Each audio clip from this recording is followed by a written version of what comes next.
cordial saludo. Les damos la bienvenida a este espacio titulado Novedades en la modificación del régimen sancionatorio ambiental, organizado por la Cámara Colombo-Chilena y la empresa Brigad Urrutia. Les habla Geraldine Álvarez, directora de Mercado de Comunicaciones de la Cámara Colombo-Chilena.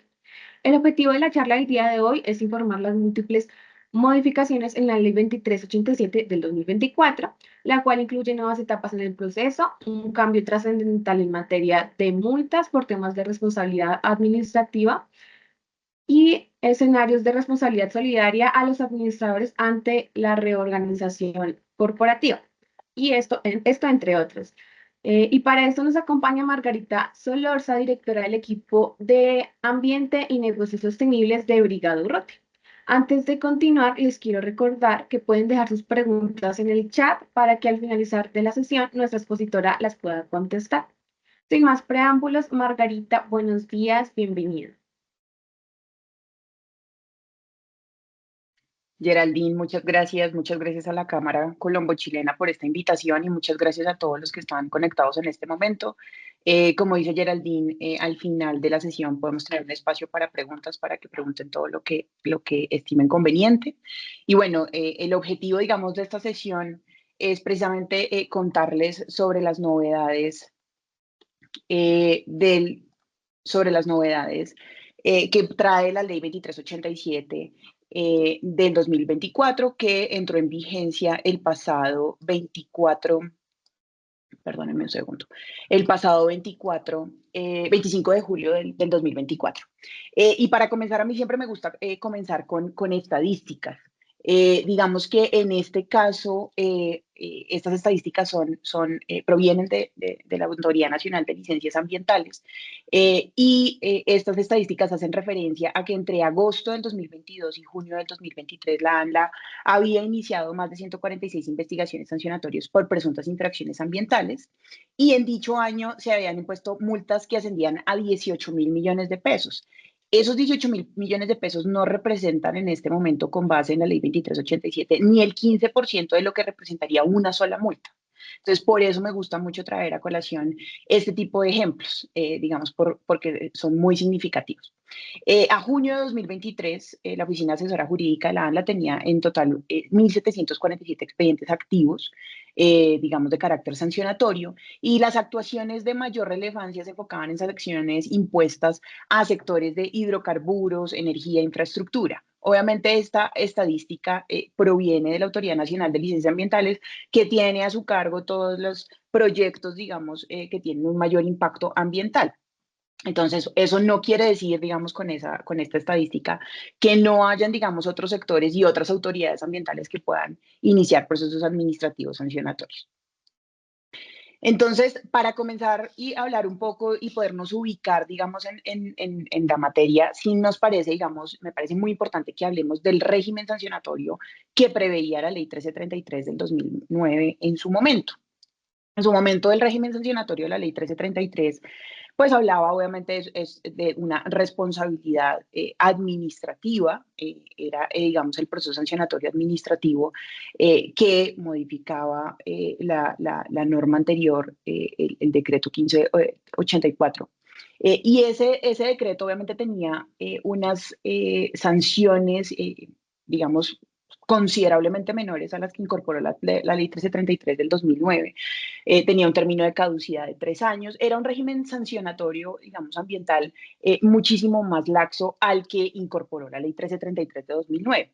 ¿Y por qué, digamos, fue tan importante en su momento y generó tanta polémica en su momento la Ley 1333 de 2009?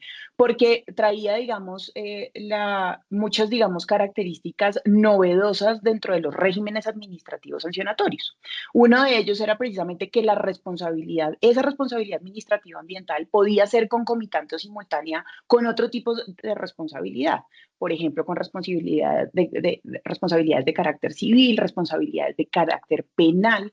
Y eso, digamos, obviamente la gente siempre preguntaba y decía, oiga, pero ¿cómo así?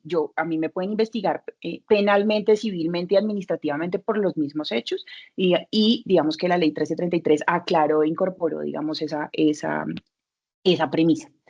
Estaba dirigido a personas jurídicas titulares de instrumentos de manejo ambiental. A pesar de que dice que pueden ser dirigidas a personas naturales que sean titulares de permisos, pues digamos que en la práctica lo más fácil siempre es perseguir, digamos, a las personas jurídicas, sobre todo por sus capacidad económica.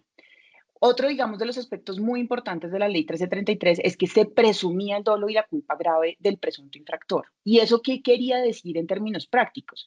Que se invertía la carga de la prueba. Es decir, que me correspondía a mí como presunto infractor probar que yo había actuado con la diligencia, ¿sí? Y había cumplido con la norma ambiental o no había causado ningún daño ambiental. Adicionalmente, esa ley establecía la caducidad de 20 años contado desde la comisión de la infracción y diferenciando lo que se trataba, digamos, de un hecho consolidado y un hecho continuado, y establecía que la infracción ambiental se daba por comisión, por acción u omisión, y ocurría o se configuraba cuando se incumplía la normatividad ambiental, cuando se incumplía un acto administrativo, que son términos, digamos, más coloquiales, quiere decir que incumpla una licencia, un permiso, una autorización, o cuando existiera una causación de un daño ambiental conforme al régimen de responsabilidad civil extracontractual. Esa norma no definía lo que se consideraba daño ambiental. El daño ambiental viene, y ya lo vamos a ver, definido desde hace mucho tiempo por nuestro Código de Recursos Naturales, etcétera, pero esa ley no incorporaba una definición de daño ambiental. Y digamos que de las cosas, digamos, más importantes es que esa norma establecía multas hasta por 5.000 salarios mínimos mensuales legales vigentes. Adicionalmente, es muy importante y es que esa ley traía expresamente un régimen de transición. Ese régimen de transición establecía que cualquier cosa, cualquier proceso que tuviera formulación de cargos al momento de expedición de la ley, seguía el procedimiento conforme a la ley 1333. Y eso es muy importante y lo dejo ahí parqueado para que lo discutamos más adelante. ¿Cuáles eran los múltiples inconvenientes de la ley 1333? Para muchos, digamos que el tema de las multas, en opinión de muchos, inclusive, digamos, de algunos de los congresistas que estuvieron involucrados en esta ley, anotaban que las multas incentivaban el incumplimiento en materia legal ambiental y que se requerían multas muchísimo más drásticas y ese cambio, obviamente, además está, digamos, acompañado a la tendencia y al endurecimiento de las sanciones y de la intensificación de la responsabilidad ambiental que estamos viviendo hoy en el país. Eso es evidente, hay una tendencia judicial, además, hacia la protección del medio ambiente, y digamos que esta respuesta del Congreso de la República, que fue además acompañada de muchas autoridades ambientales, tanto la nacional como las regionales, buscaba precisamente eso, desincentivar, perdón, el incumplimiento en materia legal ambiental. Adicionalmente, esa ley no preveía términos de duración de los procesos. Los procesos podían durar pues hay procesos en curso que tienen, digamos, un término de 10, 15 años. Digamos que se buscaba establecer un término que permitiera o que incentivara a las autoridades ambientales a llevar a cabo ese proceso en un término específico.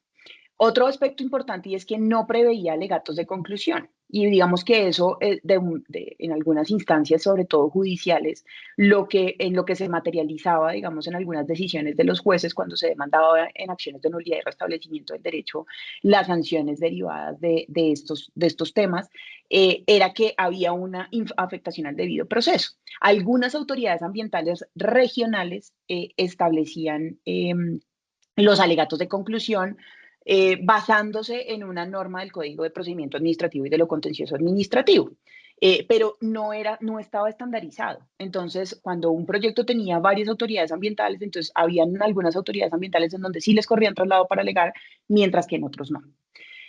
Otra cosa, digamos, importante es que el régimen de la 1333 establecía y preveía la cesación del procedimiento por 4 causales enfocadas al archivo del proceso, ¿sí? Por inexistencia del hecho investigado o argumentando que la conducta estaba legalmente amparada, pero no se preveían mecanismos para compensar la afectación o daño ambiental y sustentar con base en ello la terminación del proceso.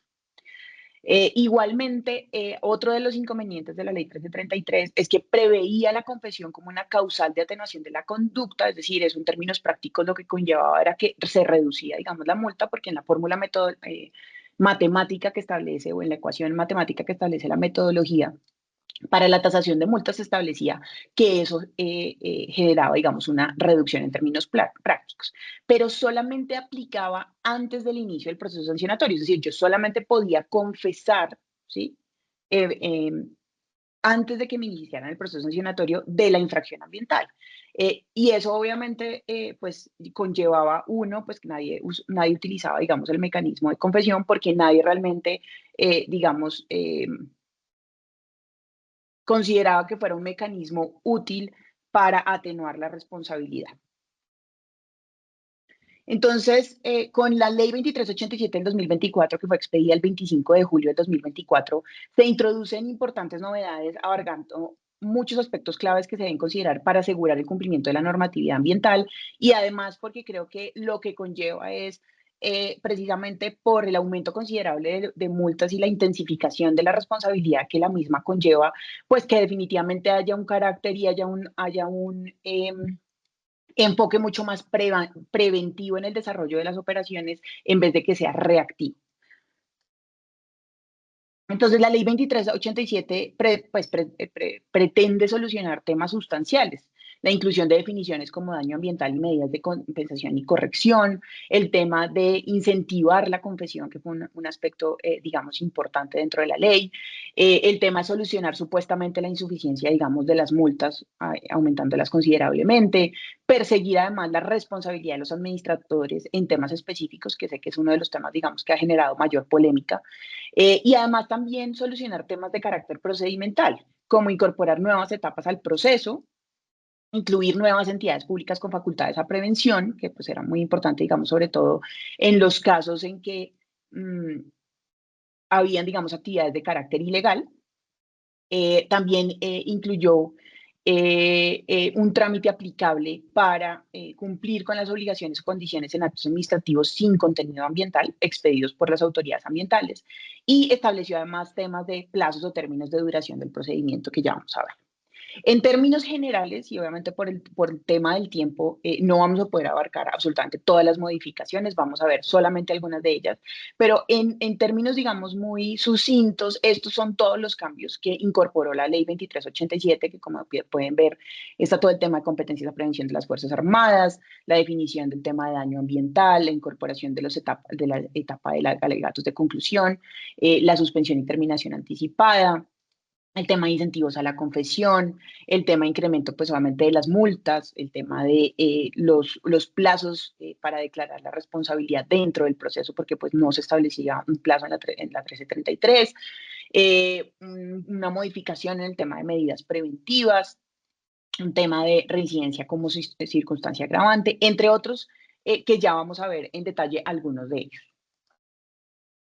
Respecto al incremento de las multas, digamos que el cambio, digamos, trascendental respecto a la ley 1333 es que la ley 2387 establece multas hasta por 100.000 salarios mínimos, eh, lo cual representa un aumento de 95.000 salarios mínimos del escenario anterior, es decir, pasamos de un escenario de 5.000 salarios mínimos a 100.000 salarios mínimos. Y obviamente eso a qué lleva y es a la necesidad de reevaluar los montos provisionados para cubrir eventuales multas. Y lo digo precisamente por el periodo y por el limbo jurídico en el que estamos en este momento respecto así a muchos de los procesos en curso, eventualmente le aplicará esta norma precisamente por la ausencia del régimen de transición, pero de eso vamos a hablar más adelante. Y otra, digamos, de las incorporaciones importantes es que la amonestación pública escrita pues fue incluida, la cual muy probablemente y estratégicamente uno evaluará solicitar si efectivamente, digamos, eh, la investigación o la presunta infracción es por un tema, digamos, netamente formal. Entonces, ahí uno, digamos que hay varios interrogantes que además están surgiendo y es, bueno, la metodología que me establecía el decreto 3678 del 2010 y la resolución 2086 del 2010 expedida por el Ministerio de Ambiente y Desarrollo Sostenible para el tema de tasación de multas, ¿es suficiente a la fecha para calcular esos 100.000 salarios mínimos? Esa es una pregunta supremamente importante y digamos que de la aplicación práctica, esa metodología no tenía un tope. Si bien el artículo 40 hablaba de que a mí me podían establecer hasta 5.000 salarios mínimos, la multa y la metodología y la ecuación en sí no tenía un tope, ¿sí?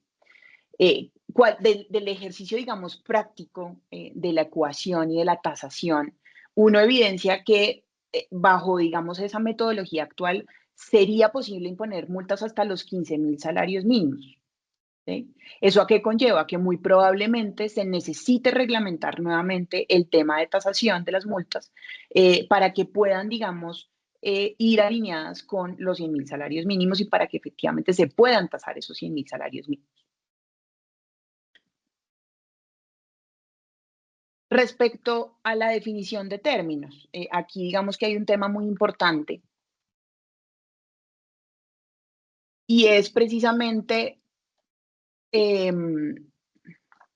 permítanme un minuto que tengo acá un problema. Respecto a la definición de términos, digamos que lo que hace la ley 1333 en su, en la 2387 en su artículo cuarto es establecer tres definiciones específicas. Las tres definiciones se tratan de daño ambiental, de medidas de compensación y medidas de corrección.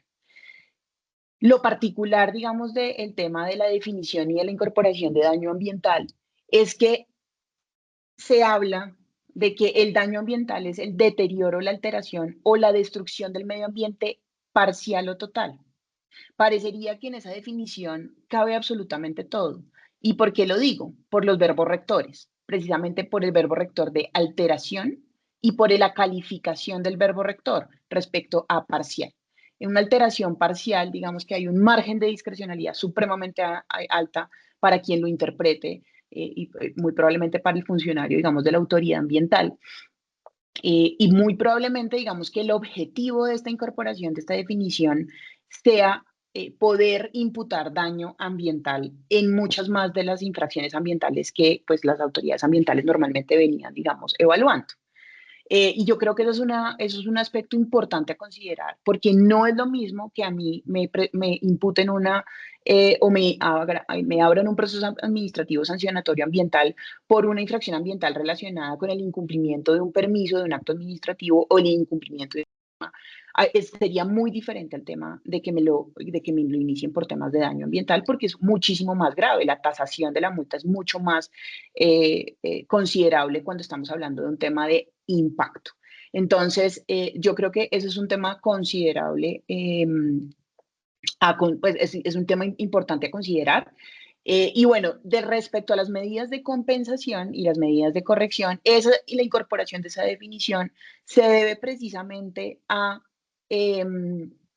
que van acciones, a que el proceso, digamos ahora bajo la 2387, permite establecer medidas correctivas o de compensación durante el proceso hasta antes de, ya lo vamos a ver en detalle, hasta antes de que haya sanción. Entonces, lo que hace la 2387 es definir esas medidas de compensación como las acciones dirigidas a resarcir y retribuir a las comunidades, las regiones, localidades, hay que ver muy bien el tema del el enfoque social de la medida de compensación y al entorno natural por los impactos o efectos negativos generados por un proyecto o actividad que no pueden ser evitados, corregidos o mitigados.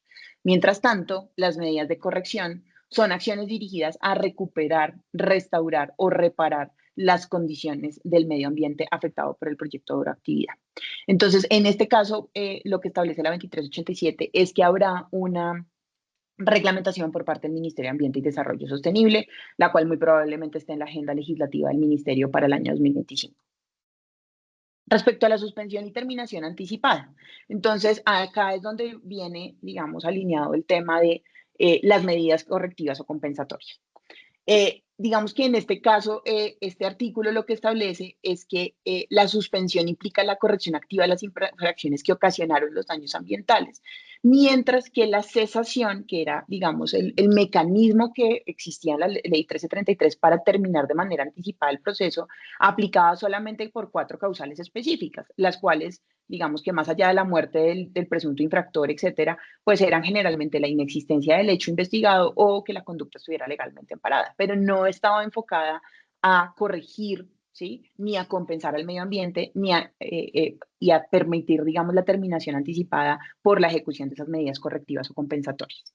Respecto a las condiciones, en este caso, el infractor, digamos que lo que establece la 2387 es que puede solicitar la suspensión desde el inicio del procedimiento y antes de que se determine la responsabilidad.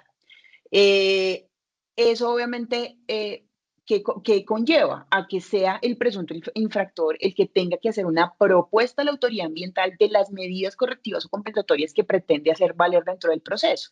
Y eso también que conlleva a que la autoridad ambiental deba autorizarlas. No solamente es que yo las pueda proponer, sino que tiene que ser sujeto de autorización. Y obviamente ustedes saben que en ese caso, pues obviamente hay una facultad, digamos, discrecional de las autoridades ambientales en un foro que hubo hace un par de semanas sobre el tema, en donde participaron todas las autoridades, pues, gran parte de las autoridades ambientales del país, y la asociación que las agrupa, se hablaba precisamente de, bueno, ¿y qué vamos a tener en cuenta para determinar qué puede ser una medida correctiva y compensatoria? Y creo que la conclusión, digamos, de ese ejercicio es que definitivamente se necesita reglamentar qué podría ser considerada una medida correctiva y compensatoria y qué podría, digamos, evaluar la autoridad ambiental para que haya, digamos, un margen de objetividad.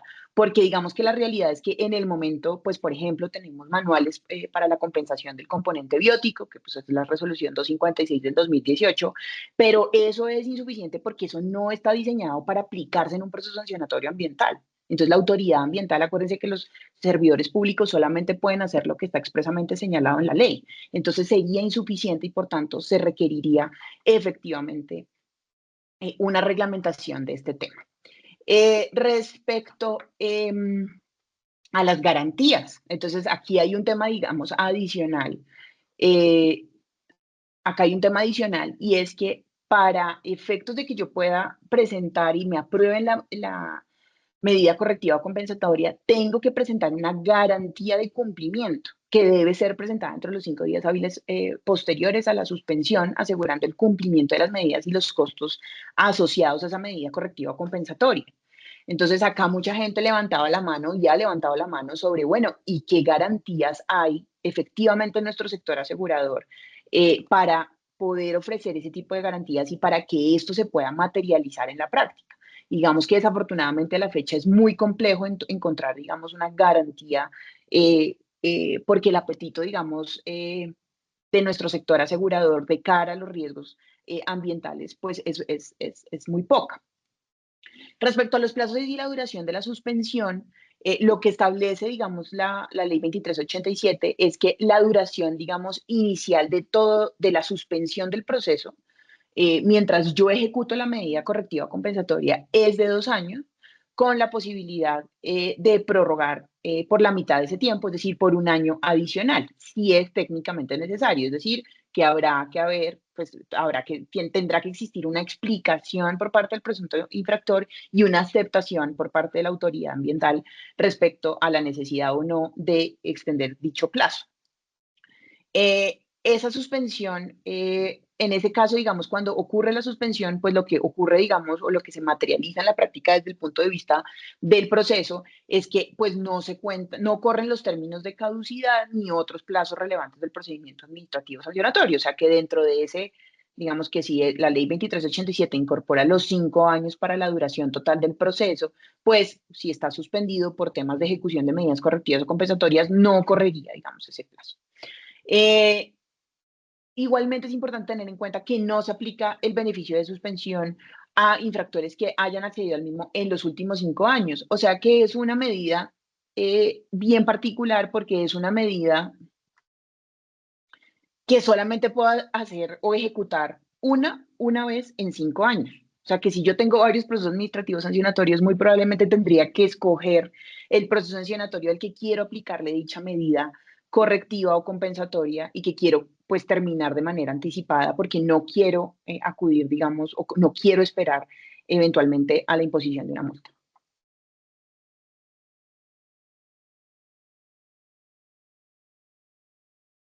Respecto al tema de seguimiento y control, acá lo que se establece es que la autoridad ambiental verificará que esas medidas corregidas y compensatorias sean efectivas. Si se cumplen las medidas, la autoridad declarará la terminación anticipada del procedimiento. Y de nuevo acá volvemos de nuevo a la amplia discrecionalidad de la autoridad ambiental y del funcionario que efectivamente esté evaluando el tema de las medidas correctivas y compensatorias, y la ley no establece, pues en esos casos, lo único que establece es que los costos deben ser a cargo del presunto infractor. ¿Y qué pasa si eventualmente yo ejecuto, digamos, la medida correctiva o compensatoria que me costó un dinero considerable y la autoridad no la acepta y no la entiende, digamos, suficiente para terminar de manera anticipada el proceso? Pues será un riesgo exclusivamente del presunto infractor y será un costo que deberá asumir pues, totalmente el presunto infractor. Si hay un incumplimiento de las medidas, en ese caso se levantará, la consecuencia, digamos, jurídica es que se levantará la suspensión y se reanudará el procedimiento sancionatorio, y no es claro realmente la ley sobre qué pasa respecto a esa garantía que yo constituí, respecto a si hay un incumplimiento, digamos, de esas medidas. Muy probablemente la garantía pues está, digamos, diseñada para garantizar el cumplimiento. Entonces, muy probablemente la autoridad ambiental estaría en la posibilidad de hacer exigible la garantía y de reanudarme el proceso administrativo sancionatorio. En este caso, es importante tener en cuenta, acuérdense que nuestro régimen actual de la Ley 1333 establece el Registro Único de Infractores Ambientales, que es un registro de carácter público, en donde se registran todas las sanciones de las cuales una empresa o una persona jurídica o natural puede ser sujeta. En este caso, lo que incluye la ley es que sí se incluye en el RUIA, pero es en un apéndice especial, dice la ley. O sea que de todas maneras sí podría ser consultado, sí podría quedar en este registro público. Y si bien no va a aparecer que, no me había dado cuenta que esto estaba acá corrido, perdónenme un segundo. Ya, acá creo que está mejor. No, de todas maneras, en ese caso, lo que es importante es que en ese registro público, pues se podrá evidenciar, no que fui sancionado, pero sí que pues terminé un proceso de manera anticipada por la ejecución de una medida correctiva o compensatoria. Respecto a los costos y la evaluación de la propuesta, como les había dicho, la autoridad puede cobrar al infractor todos los costos del procedimiento y del control ambiental. Eso quiere decir que para autorizar muy probablemente y para evaluar esa medida correctiva y compensatoria me puedan hacer una especie de cobros por control o por evaluación de esa medida correctiva compensatoria, que será un costo, digamos, adicional. Según, digamos, la ley, la autoridad ambiental tiene un mes para evaluar la propuesta del infractor y solicitar información adicional si es necesario. Respecto a los incentivos para la confesión. Respecto a los incentivos para la confesión, acá digamos que hay dos circunstancias muy diferentes, y realmente aquí está, digamos, la diferencia con la ley 1333. Y es que esta ley abre la posibilidad de que el presunto infractor confiese antes del inicio del sancionatorio, caso en el cual la reducción sería de aproximadamente el 30%. Y además establece que si me abren el proceso sancionatorio, todavía tendría la posibilidad de confesar, caso en el cual lo podría hacer hasta antes de que me formulen cargos, y la reducción en ese caso sería del 15%. Entonces, obviamente aquí hay un tema, digamos, muy importante, interrogantes que surgen en relación con la confesión, y es, acuérdense que a mí me pueden investigar de manera paralela, que era, digamos, iniciamos esta conversación, esta charla, con el tema de que pueden haber responsabilidades administrativas, civiles y penales de manera concomitante. Entonces, si yo confieso en el escenario administrativo, ¿eso me conllevaría una responsabilidad penal? Y creo que ese interrogante siempre se debe levantar en este tipo, digamos, de consideraciones, porque desafortunadamente la ley no está alineada a las consecuencias penales. O sea, la ley en sede administrativa no está alineada a las consecuencias de carácter penal que podría acarrear esa confesión. Entonces, si bien creo que es un buen intento para incentivar el tema de la confesión, sí hay muchos aspectos legales ambientales y penales que se deben considerar para poder hacer para hacer uso, digamos, de ese mecanismo. Respecto al tema de los eventos de disolución, fusión, escisión, reorganización. Este realmente, digamos, es el tema de la responsabilidad, eh, solidaria que establece la ley 2387. Y ese artículo 9A, que fue adicionado por el artículo 15 de la ley 2387, establece que el presunto infractor debe hacer tres cosas cuando está en alguno de esos eventos. Entonces, debe notificar inmediatamente a la autoridad ambiental sobre los procesos de disolución, oigan bien, fusión, escisión, reorganización, reestructuración, liquidación o insolvencia. Entonces, me establece un deber de notificación inmediato. Adicionalmente, ¿qué establece la ley? Dice que el representante legal, liquidador o promotor debe constituir una garantía que ampare el pago de las obligaciones generadas o que puedan llegar a generarse por las sanciones o por las obligaciones que se deriven de eventuales sanciones o de medidas de corrección y o compensación. Y en tercer lugar, establece que esas obligaciones ambientales que están pendientes, ¿cierto? Porque estoy siendo objeto de una investigación, deben ser incluidas en el pasivo contingente de la empresa. Entonces, ¿cuál es la consecuencia que establece la ley 2387 en esa materia y de por qué, digamos, esto cobra tanta relevancia? Y es que la inobservancia de cualquiera de esas tres obligaciones hará responsable solidariamente en el pago de las obligaciones al representante legal, al liquidador o al promotor o al miembro de la junta directiva o de socios.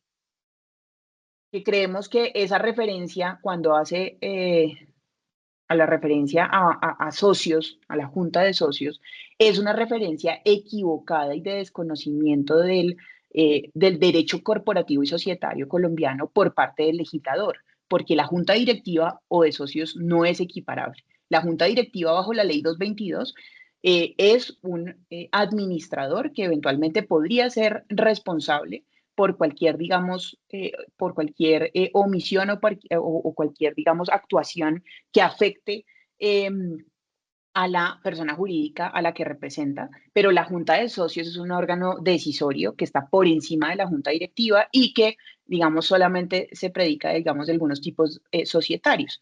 Entonces, ahí creemos que hay una referencia equivocada. Porque esa referencia lo que haría, digamos, en la práctica sería trasladar el riesgo a los socios y eventualmente, obviamente, a los accionistas si se llegara a equiparar de esa manera a las sociedades por acciones. Entonces, creo que esa mención es delicada, es una mención que muy probablemente debería ser demandada en el sentido de que se aclare efectivamente a qué se refiere para evitar, digamos, esa incongruencia.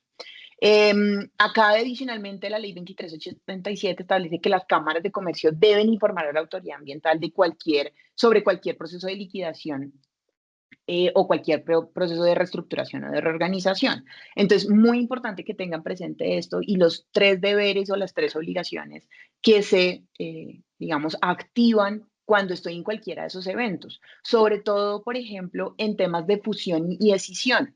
¿Sí? Digamos que en el caso de la fusión, pues mucha gente me preguntaba, pero ¿por qué en temas de fusión tengo yo que constituir la garantía? Muy probablemente cuando hay una fusión por absorción, pues en el caso de la entidad o la organización que es absorbida y que tenía procesos sancionatorios ambientales, pues en ese caso, digamos que resultaría, digamos, entendible las razones por las cuales el legislador lo quiso incluir. Respecto a la etapa de alegatos de conclusión, entonces, como les decía, antes, digamos, bajo la ley 1333 no estaba estandarizado. Algunas autoridades ambientales, por ejemplo, como AMBA, Corantioquia, el DACMA, la CBC, corrían traslado para alegar de conclusión, mientras que otras autoridades como la ANLA, la Secretaría Distrital de Ambiente, ninguna de ellas corría para alegar de conclusión. Entonces, obviamente había una, pues, diferencia, digamos, sustancial en cómo cada una de esas autoridades ambientales llevaba a cabo el procedimiento administrativo sancionatorio. Y incluso esto llegó, digamos, a tribunales administrativos, incluso al Consejo de Estado, en donde inclusive se declaraba la nulidad de algunas sanciones precisamente por las afectaciones al debido proceso por no haber corrido traslado para alegar. Entonces, lo que hizo y lo que hacían muchas de esas autoridades era basarse precisamente en el artículo 48 de la Ley 1437 del 2011, que es nuestro Código de Procedimiento Administrativo y de lo Contencioso Administrativo, y decía que vencido ese periodo probatorio, ¿sí? Después de que a mí me decretan y practican pruebas, se debía correr traslado al investigado por 10 días para presentar alegatos respectivos. Y la idea, digamos, de ese escenario era presentar argumentos finales, poder tomar todas las pruebas que habían sido decretadas y practicadas dentro del proceso para que yo me pudiera pronunciar de las pruebas. Y ahí obviamente viene un tema de si efectivamente yo podía, me corrían traslado para pronunciarme de las pruebas, por ejemplo, que la autoridad ambiental decretaba de oficio, como por ejemplo conceptos técnicos. Pero digamos que de cara, digamos, a la etapa de alegatos de conclusión, entonces lo que se hacía era simplemente pronunciarse sobre las pruebas practicadas dentro del proceso antes de que se tome, digamos, una decisión definitiva. Entonces, lo que hizo la 2387 fue aclarar y estandarizarlo y decir, de ahora en adelante, todo proceso administrativo sancionatorio ambiental debe incluir la etapa de alegatos de conclusión. Respecto al término de duración del sancionatorio, que creo que es uno de los temas también álgidos y donde ya, digamos, existen algunos pronunciamientos de las autoridades ambientales, lo que establecía, digamos, el artículo 10 de la Ley 1333 del 2009 era que la acción ambiental sancionatoria caducaba a los 20 años de haber sucedido el hecho u omisión generadora de la infracción. Es decir, la autoridad ambiental me puede a mí, digamos, iniciar el procedimiento administrativo sancionatorio eh, por el término de 20 años. Si se tratara de un hecho u omisión sucesiva, el término empezaría a correr desde el último día en que se haya generado el hecho o la omisión. Mientras la conducta de violación de las normas o generadoras del daño persistan, la acción podría iniciarse, digamos, en cualquier tiempo. Respecto entonces al término de duración, entonces la ley 1333, digamos, más allá de ese término de caducidad para iniciar la acción sancionatoria o el proceso administrativo sancionatorio, no establecía un término de duración del proceso como tal. Entonces la 2387 lo que dice es, oiga, vamos a salir de esta dificultad, además pues porque el legislador era muy consciente de que existían muchos procesos sancionatorios con un periodo o con un plazo o un término superior a esos 5 años, entonces estableció que la autoridad ambiental tiene 5 años para resolver el proceso sancionatorio y que puede prorrogar excepcionalmente ese término por 5 años adicionales, para lo cual tendrá que expedir un acto administrativo. Adicionalmente, lo que establecía o lo que establece la ley 2387 es que establece, digamos, un plan de descongestión, y el plan de descongestión hace referencia a que para todos los procesos que lleven más de 15 años deben ser incluidos en un plan de descongestión para que la autoridad, para que una vez que sean ingresados en ese plan de descongestión, la autoridad ambiental los pueda resolver en 3 años. Entonces, en relación con el término de duración del proceso sancionatorio, es muy importante tener en cuenta que ya existen pronunciamientos de algunas autoridades ambientales al respecto. ¿Por qué? Porque digamos que legítimamente, en mi opinión, muchos presuntos infractores estaban solicitando con la entrada en vigencia de la 2387 y cuyos procesos llevaban más de 5 años, que les terminaran los procesos, precisamente por temas de pérdida de competencia de las autoridades ambientales. Sin embargo, las autoridades ambientales digamos que existen pronunciamientos de algunas de ellas, han manifestado que el término de duración de los 5 años solamente aplica para los procesos que se inicien con posterioridad a la entrada en vigencia de la ley. Es decir, solamente para todos aquellos procesos que inicien con posterioridad al 25 de julio del 2024. Es decir, que para todos los procesos sancionatorios en curso no aplicaría este término de duración, sin perjuicio de que sí puedan ingresar en el plan de descongestión para que puedan ser resueltos en 3 años. Y aquí, digamos que esas autoridades ambientales hacen referencia al tema y dicen que la razón de esto es que la autoridad ambiental no pierde competencia después de los 5 años, porque el término es perentorio más no preclusivo. Entonces es importante que lo tengan en cuenta porque pues ya existen pronunciamientos al respecto.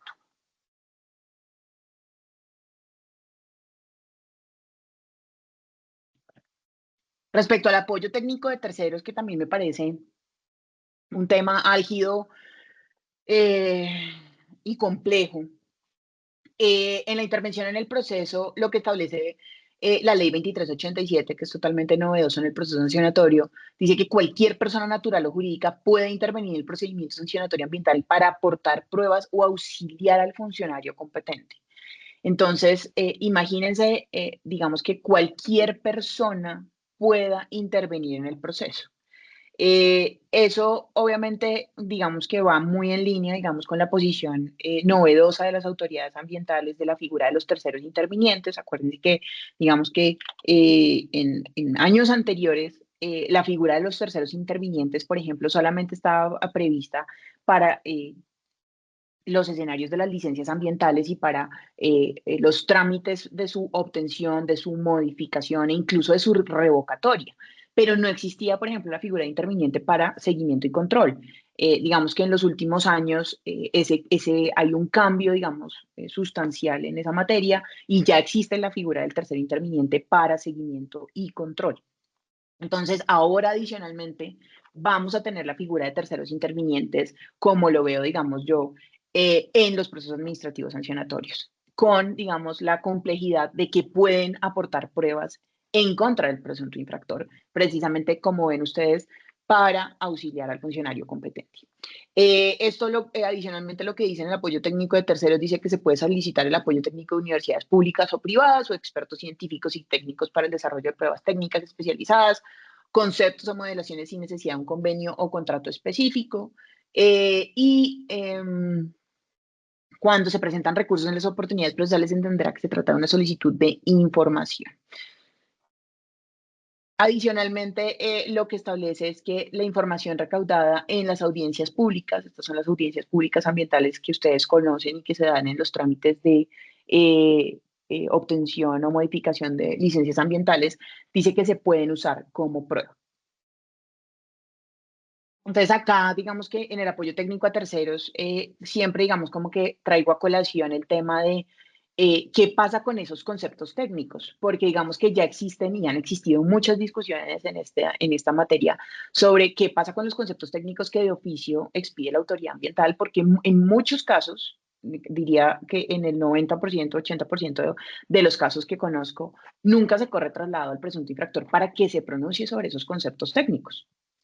Entonces, si realmente es una prueba y si es una prueba, digamos, de un técnico experto que debería equipararse a lo que es un peritaje o a una declaración de un tercero de carácter técnica, pues debería correrse a la parte, digamos, que además está siendo investigada para que se pueda pronunciar.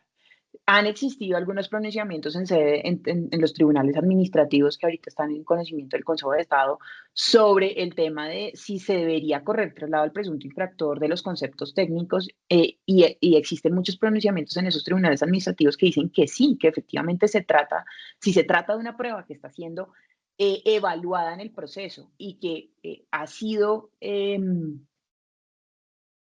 que lo que pretende y que para garantizar mejor el derecho de defensa y contradicción del presunto infractor se le debe dar oportunidad a este para pronunciarse.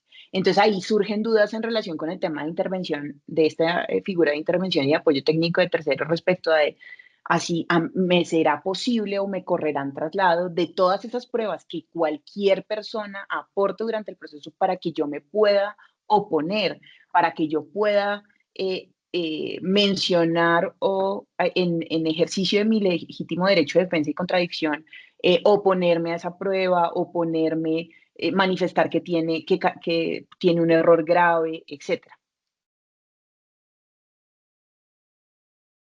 Y otros aspectos, digamos, importantes de la modificación del régimen sancionatorio. Entonces, como les decía, digamos, al inicio del tema de la ley 1333 y de las diferencias con la 2387, es que mientras la ley 1333 sí traía un régimen de transición que era supremamente claro en el sentido de establecer que todos los procesos que tuvieran formulación de cargos seguían bajo el régimen anterior, La ley 2387 no incluyó ningún régimen de transición y eso obviamente nos lleva a un limbo jurídico, digamos, delicado, porque muchas de las incorporaciones y de las modificaciones eh, que les, eh, de las que les conté hace unos momentos, pues uno no sabe si realmente le aplicarán a los procesos en curso, sobre todo a todos aquellos procesos sancionatorios, por ejemplo, que a la fecha llevan 5 o 10 años en etapa, en auto de inicio y que no tienen formulación de cargos, por ejemplo. Entonces, en esos casos, por ejemplo, le asalta a uno la duda, ¿me podrían a mí aplicar la multa de los 100.000 salarios mínimos? Ya, por ejemplo, vemos que, como les decía, en el tema de duración del proceso, ya hay pronunciamientos de que, por ejemplo, la ley 2387 solamente la aplica a los procesos que se inicien con posterioridad a su entrada en vigencia. Pero no hay una claridad respecto a qué va a pasar, digamos, con el tema de las multas, cómo van a aplicar el tema de las medidas correctivas o compensatorias.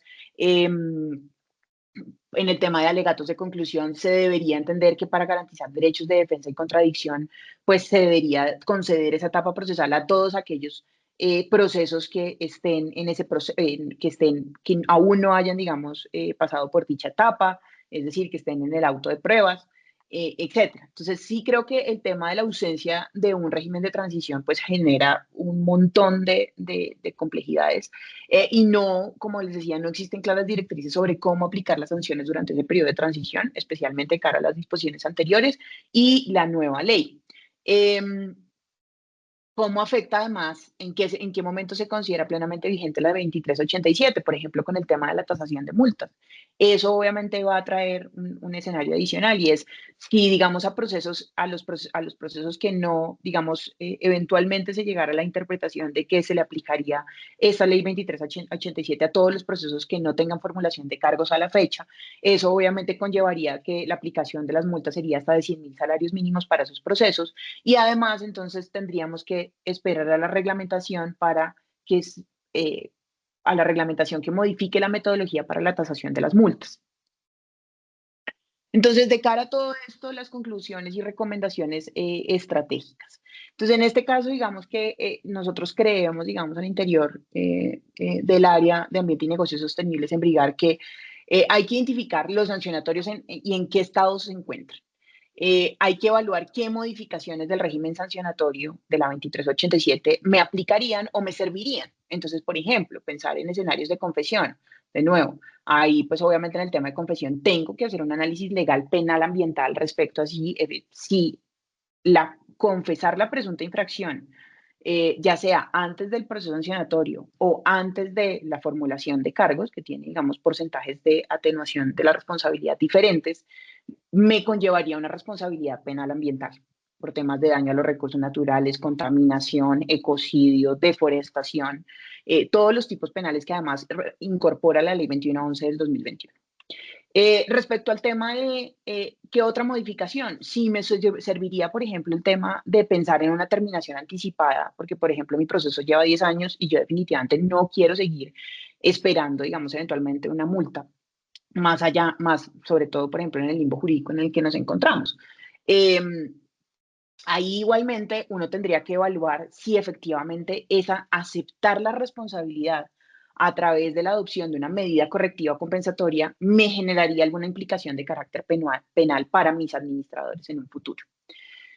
Eso obviamente evaluando además que pues a la fecha no existe, digamos, un mecanismo o un mecanismo claro para que las autoridades ambientales incorporen y adopten medidas de determinación anticipada derivadas de medidas correctivas o compensatorias.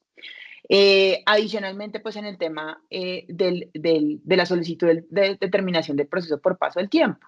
Como les decía, son algunas autoridades ambientales las que se han pronunciado al respecto sobre el tema de la duración del proceso, pero pues de nuevo, acá pues hay rigor subsidiario, así que cada autoridad ambiental puede tener una interpretación un poco diferente respecto del proceso administrativo sancionatorio, que era, por ejemplo, lo que pasaba con el tema de alegatos de conclusión, como yo les decía, que algunas autoridades ambientales los otorgaban, otras no. Entonces, muy probablemente en el tema de terminación del proceso, pues digamos que esos pronunciamientos de los que les he hablado se han suscitado precisamente porque han existido presuntos infractores que han elevado la mano y decir, oiga, a la fecha los procesos que yo tengo en curso y que llevan más de 5 años, ¿puedo solicitar que se terminen? y pues digamos que en la respuesta en esos casos ha sido negativa. Y obviamente en el tema de si estoy en el auto de pruebas, pues debería, si la autoridad no me corre el traslado para alegar y solicité pruebas y tengo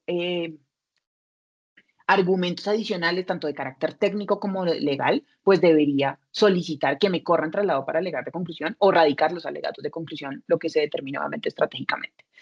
Eh, Ahora, ahí hay un tema, digamos, importante que anotar y es, en ausencia de ese régimen de transición, como yo les decía, acogerse a alguna de esas medidas podría conllevar a que me apliquen integralmente la 2387. Eso es un riesgo que en este momento no está claro, precisamente porque no tenemos régimen de transición y porque no está claro efectivamente cuál sería la consecuencia. Entonces, si yo, por ejemplo, pido que me apliquen una de esas eh, eh, incorporaciones de cara a la 2387, sería difícil que de cara al tema de multas yo dijera, oiga, no me aplique la 2387, sino aplíqueme la 1333. Entonces, ahí hay que ver muy bien, efectivamente, cómo estratégicamente aproximarse a esos temas. Para el tema de acceder a incentivos de confesión, como les decía, ¿qué sería más estratégico? Muy probablemente esperar al inicio del sancionatorio para determinar los hechos o los eventuales cargos, porque eso me permite acotar la eventual responsabilidad. Digamos que sin saber efectivamente por qué, de nuevo, volvamos al tema de que la confesión lo que pretende es reducir el monto de la eventual multa, no que me exoneren de responsabilidad. Entonces, en ese caso, pues sí es difícil, digamos, sobre todo de cara a las responsabilidades penales o las consecuencias penales que podría conllevar esa confesión, pues lo más estratégico, digamos, jurídicamente hablando, sería esperar al inicio del sancionatorio para por lo menos saber por qué me están investigando. En ese caso, obviamente, la reducción de la eventual sanción no sería el 30%, sino el 15%. Para mitigar la responsabilidad solidaria de los administradores y si alguno de ustedes está en alguna de esas causales de las que establece la ley, en fusión, escisión, reestructuración, reorganización, liquidación o insolvencia. En ese caso, lo que se debe proceder inmediatamente es notificar a la autoridad ambiental de que estoy inmersa en alguna de esas situaciones, proceder a constituir las garantías, que pues me parece todo un reto, porque pues de nuevo en el mercado asegurador no existe, digamos, una garantía en este momento que ampare el pago de esas obligaciones generadas derivadas, digamos, de las investigaciones o como consecuencia de esas medidas correctivas o compensatorias. Entonces sí es muy importante por lo menos levantar la mano de cara a la autoridad ambiental si estoy en ese escenario y decir, oiga, yo estoy en este escenario, yo tengo toda la intención de constituir las garantías, digamos que sí, evidenciar que no me fue posible constituirlas y obviamente además probar que lo he registrado dentro del pasivo contingente para atender eventualmente el cumplimiento de esa obligación. En este caso, pues obviamente, y pues para terminar, creo que sería esencial revisar la póliza que cobija la eventual responsabilidad de los administradores para ver si cobija temas asociados a obligaciones ambientales y así proteger a los administradores de la persona jurídica. Con eso termino y pues si quieren, si les parece, procedemos a un espacio de preguntas. Claro que sí, Margarita. Muchísimas gracias por tu intervención. Damos inicio al espacio de preguntas y tenemos 3 preguntas en el chat. Fabiana Montiel preguntó, con respecto a qué debe y se evaluará la confesión con lo que dispone el artículo 191 del proceso general del Código General del Proceso. Uh -huh. Así es. Así es, tiene todas las consideraciones del Código General del Proceso, la confesión debe provenir del representante legal de la compañía, solamente él puede hacer confesiones o asumir responsabilidades en nombre de la persona jurídica. Ok, perfecto. Siguiente pregunta de María José Puentes Hernández. Para el proceso de descongestión de procesos que lleven más de 15 años, ¿es aleatorio o aplica para todos aquellos que lleven ese tiempo? Digamos que entiendo que en este momento hay un plan piloto tanto en la Secretaría Distrital de Ambiente como en la Autoridad Nacional de Licencias Ambientales. Digamos que lo que dice la ley no discrimina. Lo que dice la ley es que para todos los procesos que lleven más de 15 años, que son realmente los que han surgido como consecuencia de la ley 1333 del 2009, deberían entrar en el plan de descongestión. Entonces no es aleatorio, debería ser para todos aquellos que superen ese tiempo. y deberían incluirse en ese plan de descongestión precisamente para que la autoridad ambiental lo resuelva en un periodo máximo de 3 años. Entonces, obviamente eso va a requerir y va a generar que las autoridades ambientales pues comiencen a moverse con mediana o con, digamos, acelerar esos procesos para poder, uno, identificarlos y dos, para que entren en ese plan de descongestión y designar los recursos que pues estimen convenientes para poder decidirlos en un periodo de 3 años.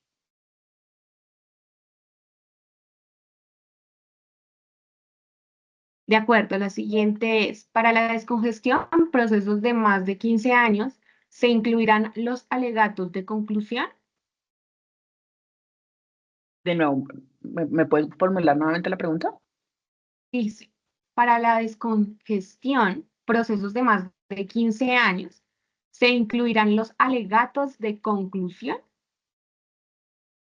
O sea, ¿te refieres a que si en ese plan de descongestión para los procesos que llevan más de 15 años y ingresan a ese plan de descongestión, debería en el plan de descongestión, es decir, se les deben garantizar todas las etapas del proceso? Eso no quiere decir, es decir, el hecho de que se vayan a resolver en 3 años no quiere decir que la autoridad ambiental pueda ahorrarse etapas procesales. Tendrá que correr traslado para presentar descargos, tendrá que correr traslado, dar la oportunidad, perdón, antes de los descargos para la cesación del procedimiento, deberá establecer correr traslado para presentar descargos, después abrir el proceso a pruebas, decretar y practicar todas las pruebas que sean conducentes, pertinentes y necesarias. Si se niega alguna prueba, se debe abrir el proceso o se debe dar la oportunidad de que se presente un recurso de reposición contra el auto que niegue pruebas. Después de eso se debería correr el traslado para alegar, darle el término de 10 días hábiles para presentar los alegatos de conclusión y posteriormente a eso, dentro de los 80 días hábiles siguientes, debería haber una decisión de la autoridad ambiental respecto a si impone sanción o exonera. Muchas gracias, Magda. Siguiente pregunta.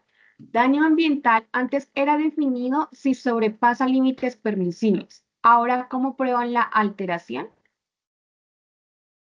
Respecto a las definiciones, como les decía, hay, digamos, la obligación expresa del Ministerio de Ambiente de reglamentar las definiciones sobre daño ambiental, medidas correctivas y medidas compensatorias.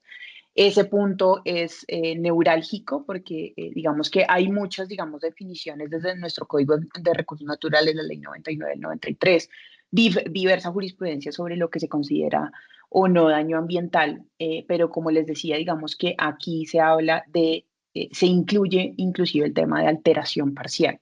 Entonces, creo que en alteración parcial no necesariamente iría acompañada de solamente sobrepasar los límites máximos permisibles. Y precisamente por eso considero que es una puerta que se abre para que la autoridad ambiental pueda imputar daño ambiental, inclusive en escenarios, digamos, donde solamente hay alteraciones parciales y donde no hay ese sobrepaso de límites máximos permisibles. Pero tendremos que esperar la reglamentación de la definición.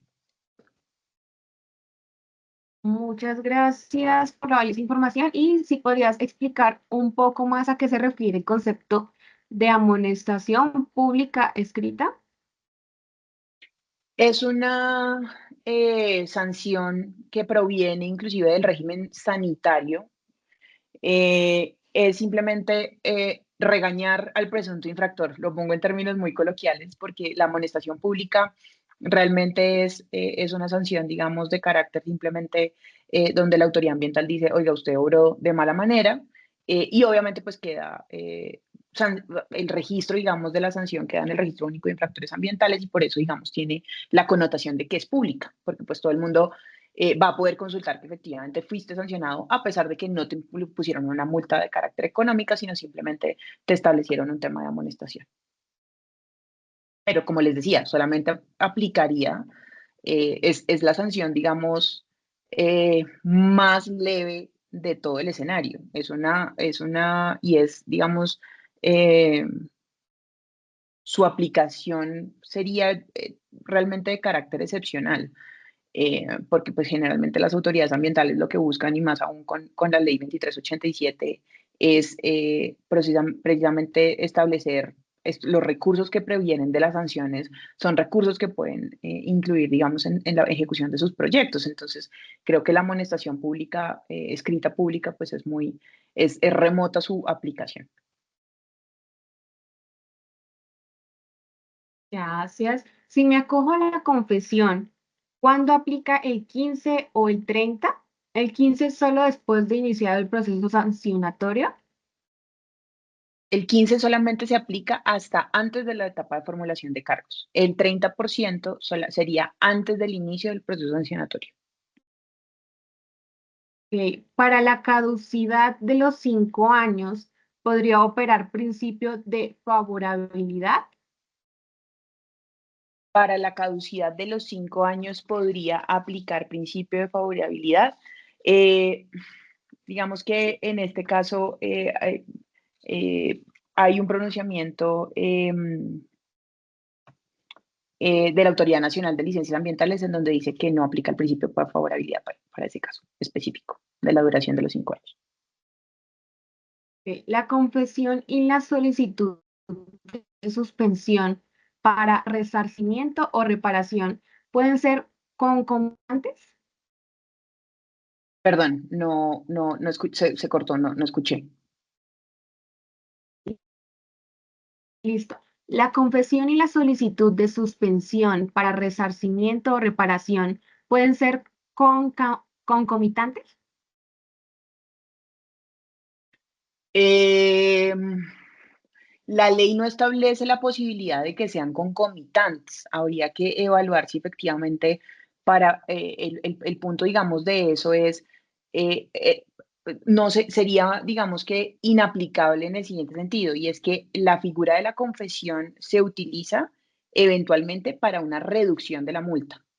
Si tú te vas por el mecanismo de medida correctiva o compensatoria, pues estás precisamente evitando que te multen, ¿sí? Entonces, no podrían ser, es decir, si bien jurídicamente podrían ser concomitantes, pues no serían aplicables ambas al mismo tiempo, porque la confesión de nuevo lo que busca es reducir una eventual multa, mientras que la medida correctiva o compensatoria lo que busca es terminar de manera anticipada el proceso sin multa.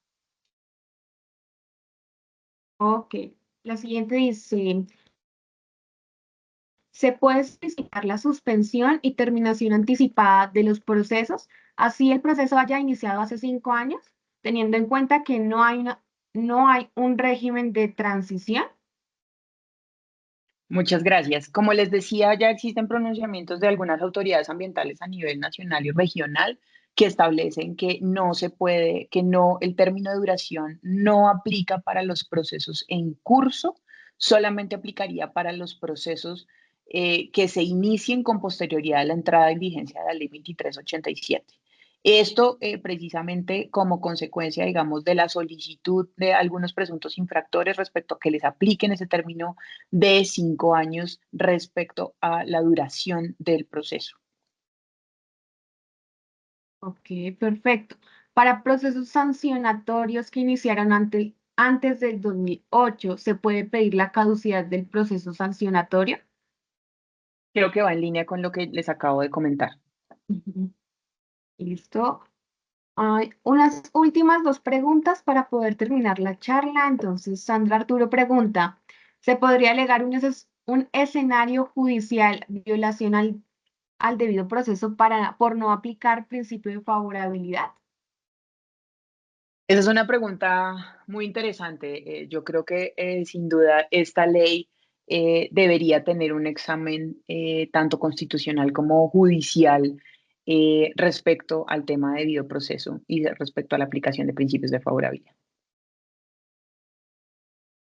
Ok, muchas gracias, Margarita. Y la última pregunta de Catalina Cárdenas dice, por debido proceso, ¿por qué algunos artículos aplican y otros no? Como el caso de los 5 años.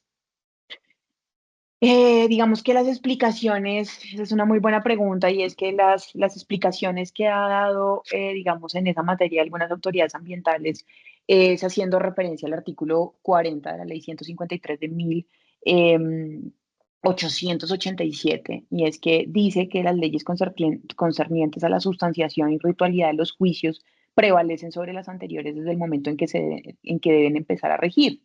Sin embargo, los recursos interpuestos, la práctica de pruebas decretadas, las audiencias convocadas, las diligencias iniciadas, los términos que hubieran comenzado a correr, los incidentes en curso y las notificaciones que se estén surtiendo se regirán por las leyes vigentes cuando se interpusieron los recursos, se decretaron las pruebas, se iniciaron las audiencias o diligencias, empezaron a correr los términos, se promovieron los incidentes o comenzaron a surtirse las notificaciones. Bajo ese artículo, esta es una respuesta específicamente de la Autoridad Nacional de Licencias Ambientales, establece que no debería aplicar el término de duración de 5 años de los procesos para los procesos que fueron iniciados antes de la entrada en vigencia de la 2387. Muchas gracias, Margarita. Y bueno, pues finalizamos nuestra charla el día de hoy. Que nos están acompañando, que nos acompañaron esta mañana. Margarita, muchísimas gracias por tu intervención, por esta valiosa participación. Realmente es de mucho interés para pues, los que estamos hoy conectados, conocer sobre estos temas y actualizarnos en cuanto a la norma, en cuanto a la ley. En cuanto a Cristian, que pregunta sobre las memorias, si serán enviadas o se podrá conseguir por otro medio, nosotros vamos a enviar las datos a Brigada Urrutia para que puedan pues mandar un mensaje de agradecimiento y pues si tienen alguna otra duda por esa conexión que tendrán externa les podrán hacer las preguntas a Brigada Urrutia. Igual, desde la Cámara Colombo Chilena les deseamos un feliz día. Hasta pronto. Gracias a todos.